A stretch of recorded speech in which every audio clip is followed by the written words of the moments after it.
Hi everyone, this is FIDE Master Dennis Monokroussos, and today we'll finish the part of our series on the Quick Ruy that deals with the Berlin and its famous endgame, the Berlin Wall, as it's sometimes called. And rather than give some kind of big comprehensive survey of the theory, which might be impossible in any case, I'm going to look at a couple of games, relatively recent games, that I think are illustrative of the possibilities for both sides. And really, I'm going to focus on one particular line. So this is, here we go. This is the beginning of the famous Berlin ending. White almost always plays knight to c3, which is a nice flexible move, although I did mention rook to d1 check last time as a way for white to avoid the bishop d7, king c8 plans for black. So we're not going to look at that this time, though. We're going to look at plans where the black king goes in the opposite direction. And we'll start with king e8. Now, white very often plays h3 here. It's a useful waiting move. In some cases, in many cases maybe, it prepares g4, although white has to be very, very careful about that. And that is usually not something that white plays anytime soon.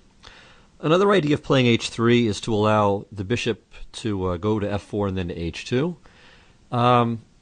As I said, it's a part waiting move. It also stops in some cases, but not many, black from playing bishop to g4. So it's, as I said, largely a kind of useful wait-and-see move. G4 is, of course, part of the eventual plan for white. And it's just a matter of when. Now here black has played a lot of different moves. Carlsen played b6 a couple of years ago in Weikanzee, but this is pretty rare. But it's maybe another avenue for exploration.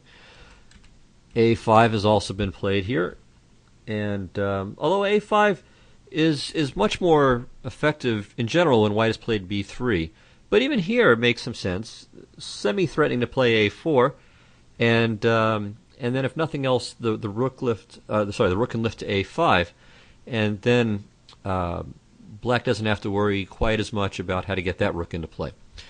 Another idea, which is very common, is knight to e7, with the idea of playing the knight to g6. It's quite time-consuming, but it's also a pretty reasonable idea. One point is that in some cases black threatens to play bishop to f5 there.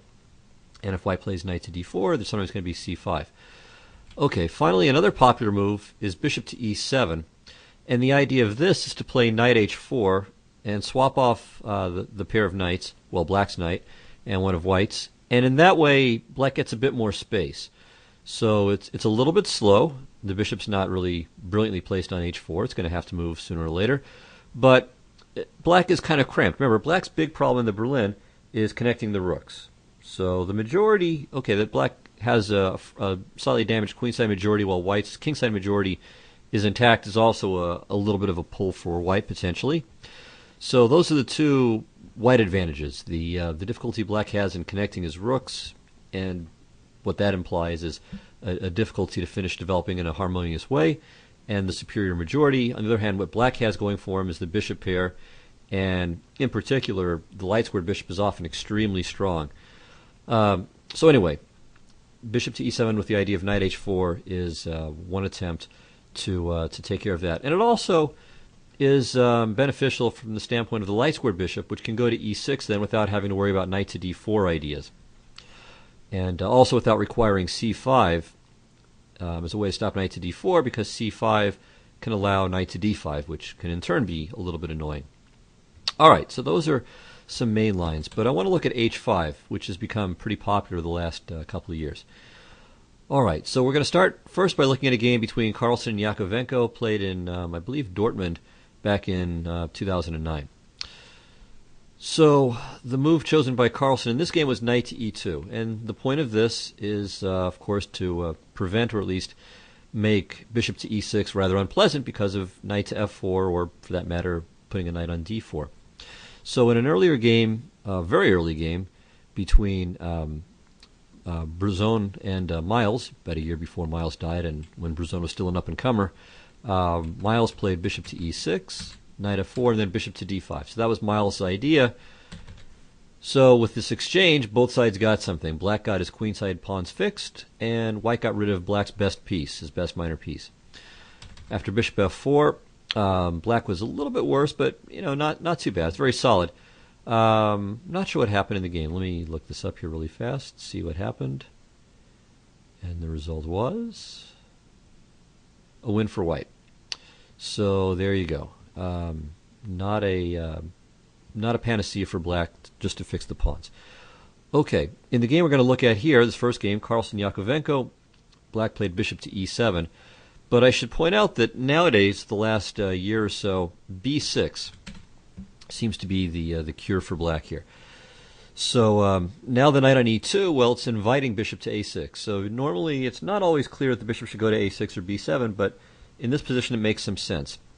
So a couple of games from 2010, Kornasov against Karyakin. Kornasov played the logical and obvious rook to d1, bishop a6, knight d4, takes, c5. So now there's no knight going to d5 anytime soon. And also, if knight f3, black can consider bishop e2 and taking on f3, trying to mess up black's pawn or white's pawns as well. Although I'm not sure that he should do that.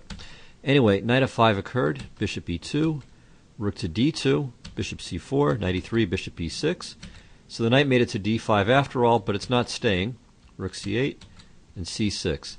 Now c6 you got to be careful about because it's weakening d6. But here with white having only the one knight, it's not as dangerous.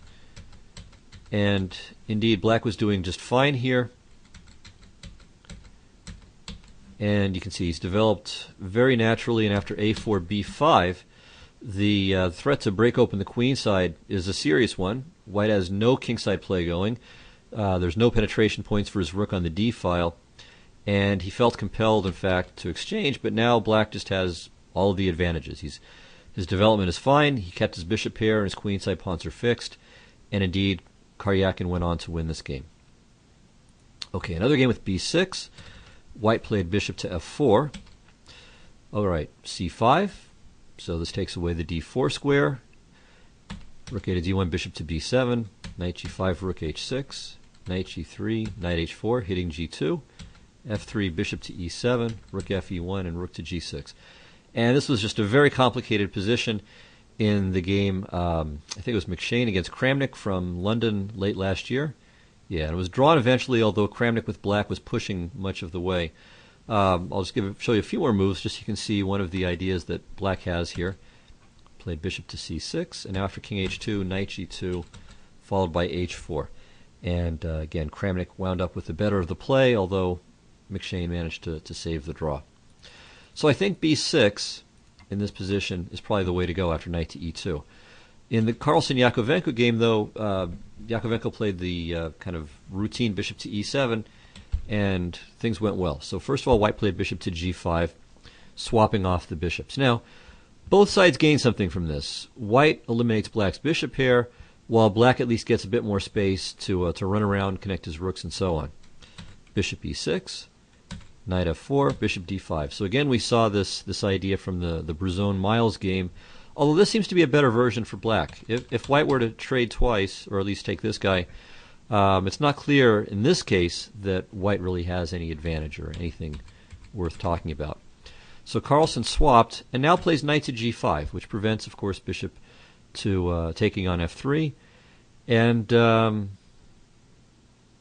all right, and the knight is well placed on g5 too, I should say. So there's a little bit of token pressure, at least on the f7 pawn, and maybe there are going to be some e6 ideas as well. All right, Yakovenko played knight to d4, which was a good move. Carlsen played rook a to d1, and this is also tactically well-founded because if knight takes c2, they trade and play rook to c1, and obviously this is very, very good for white, almost winning. So Yakovenko played knight to e6. Knight g takes e6. Okay, and of course black would like to play f takes e6, but knight to g6 would win the exchange and the game. So bishop e6 is forced. And again, it's very instructive how Carlsen continues from here. Normally, as I said, the light squared bishop is black's biggest asset, at least among the minor pieces in the Berlin ending. But in this case, it's kind of gone out of business. There's not really anything for it to do. And white's knight is a very good piece. So here, Carlsen played h4. A little unusual by way of the standard Berlin ending, but here it makes perfect sense. We're fixing the pawns on light squares, and we're aiming for some kind of good knight versus bad bishop ending. All right, black plays a5, trying to grab some space on the side where he's got a majority. And now he is threatening bishop takes a2. So before it would have been like the famous first game of the Spassky-Fischer match back in 72, where after b3 the bishop would be lost. But now bishop takes a2, b3, a4 gets the bishop out. So a3. Of course, we put the pawn on a dark square here, not on a light square. Okay, a4, rook f to e1, g6. So now the rook is free to move. But again, it's one more pawn on a light square. And you can see the dark squares on the king side are weak. Okay, f3, rook a5, c3, rook b5, rook e2, rook a8. So black plans to double on the fifth rank, kind of unusual, but it makes sense, trying to tie white down to the e5 pawn. But Carlsen has a better idea. He plays rook to d4, and he's happy to trade off his e pawn for black's a pawn. Strangely, I mean, it seems like that should be good for black. Then white doesn't have a majority anymore. But we'll see that this is not quite so simple. So king f2, rook e5, and maybe black shouldn't do that. Maybe black should just sit here. It's kind of unpleasant, but perhaps that's his best policy. So after this exchange, now the problem is that white will penetrate with rook to a7. While black's rook has nothing to do on the e file, it can't get to the d file. So this rook is very, very strange. I mean, it looks great, but in fact it's almost paralyzed. Rook to b5, b4, c5. Again, it looks like black is making progress. Rook a7, takes, c takes, avoiding a symmetrical structure here. And here, okay, maybe black should play something like bishop to c4 so that the white knight can't jump into play through e2. He would just swap it off and then should be able to draw the rook ending. So it looks as if this was probably black's best way to go. So he still has to kind of work to prove equality, but it looks like he can.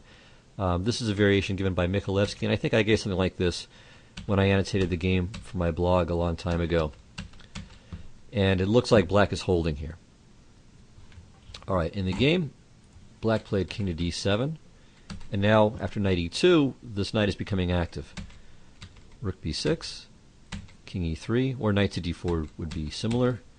And again, what is this rook doing on b6? I mean, it's very passive, just protecting the b7 pawn. All right, you could say, well, white's rook is equally passive on a7. All it does is attack the pawn, so they're both neutralized here. But generally, when you're the attacking side, it just seems to work out better. And also, the rook can swing to a8 and maybe f8 in some cases too.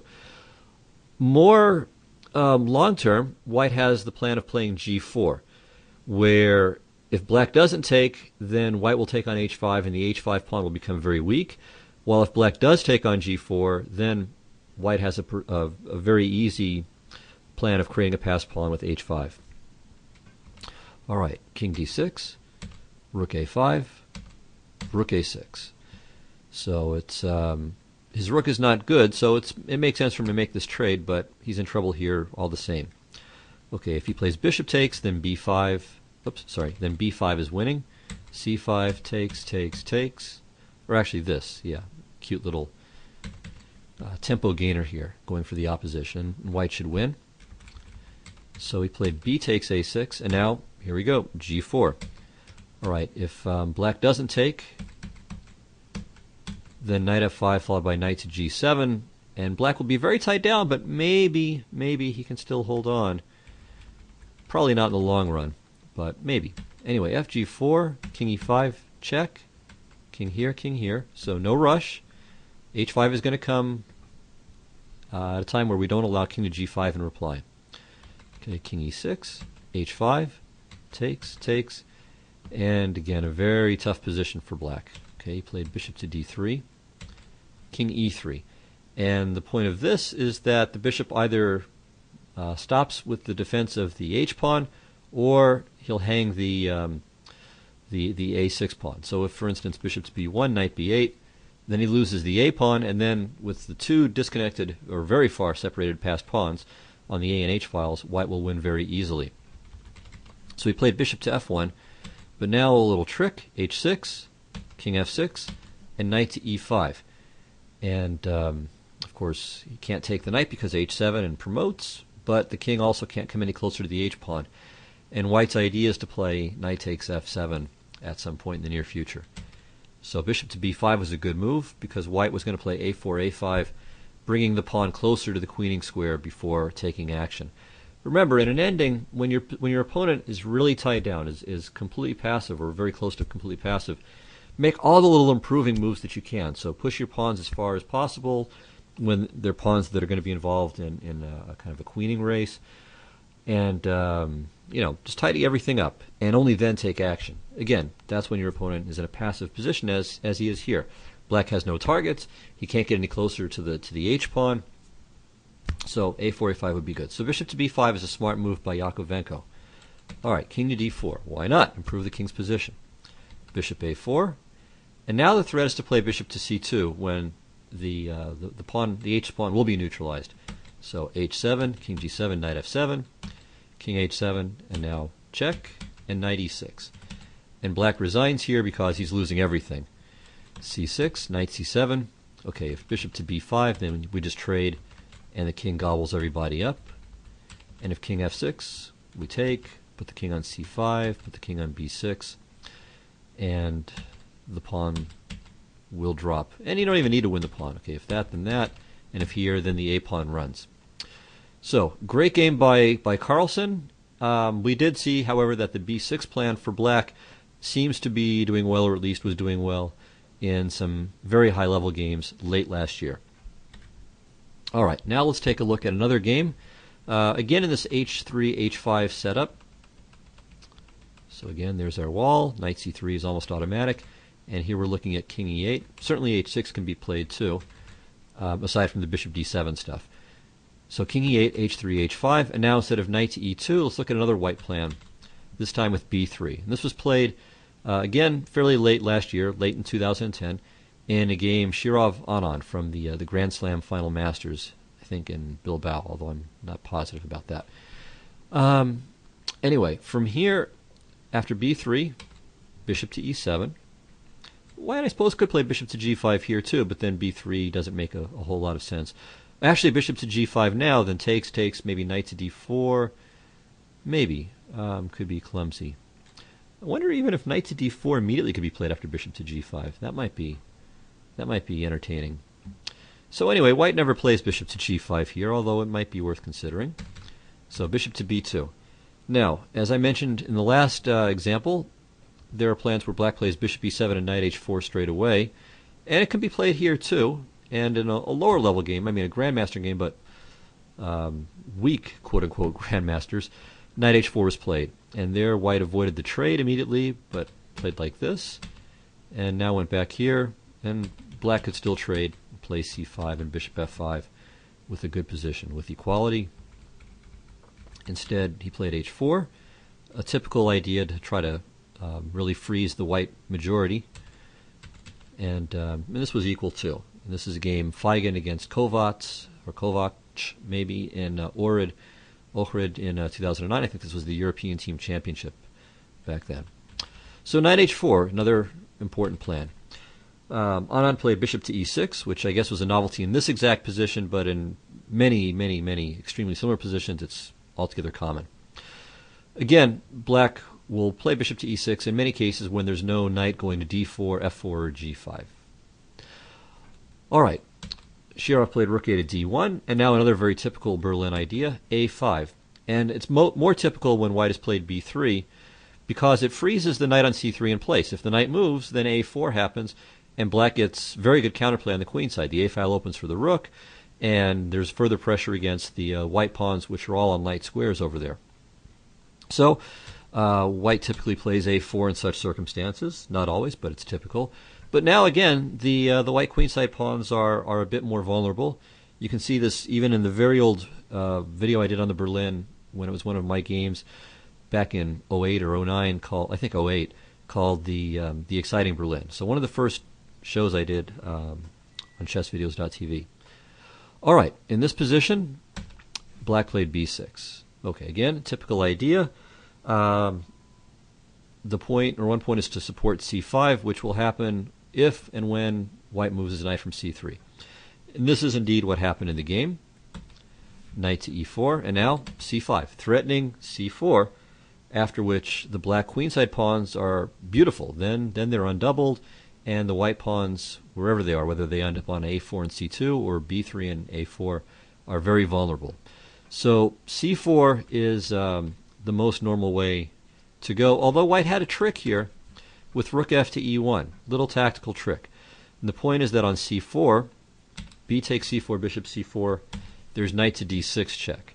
And so these little tricks, sometimes knight f6 check also occurs, exploiting the rooks on the central files and the poor position of the black king can be played. So here, after this exchanging sequence, white is a bit better.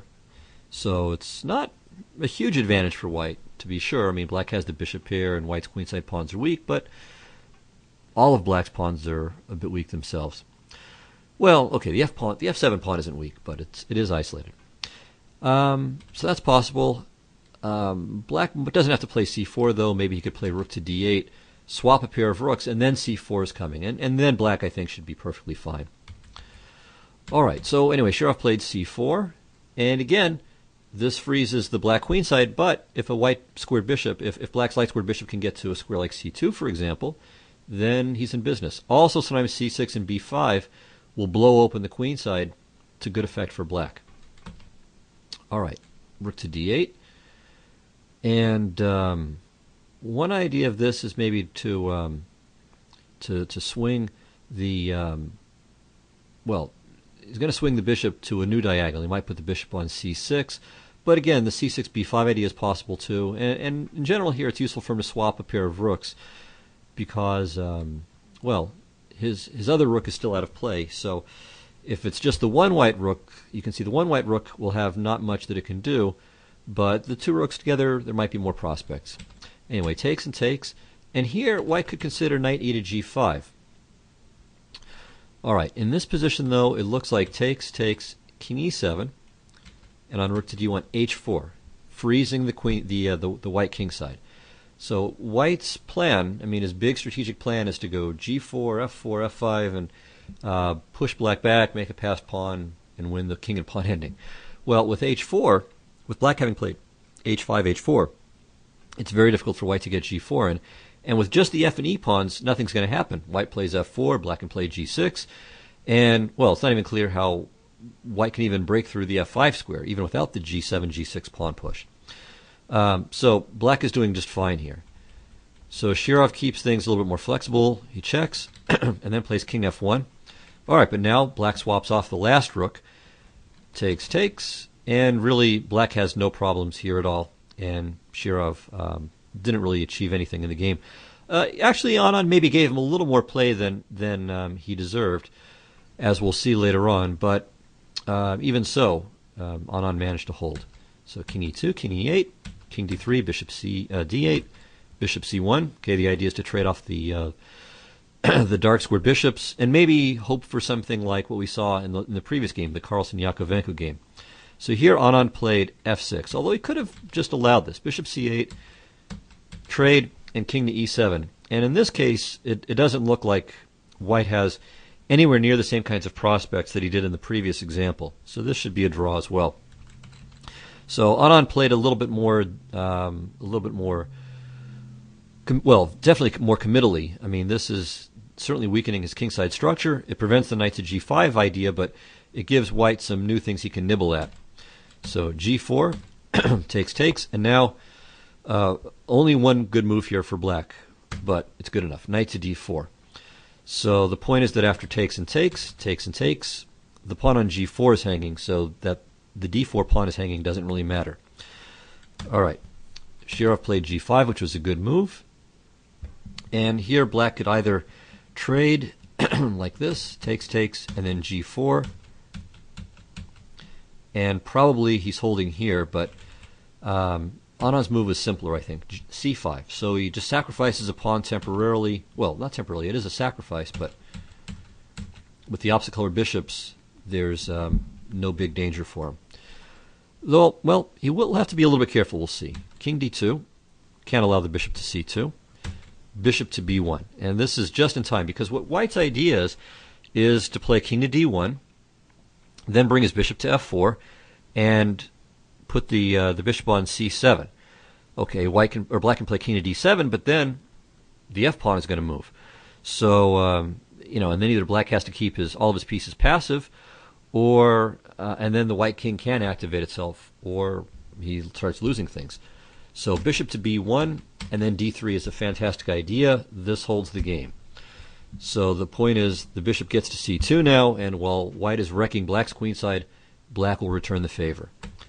Okay, if bishop f4, for instance, check, here, takes, here, b5, and this is a dead draw.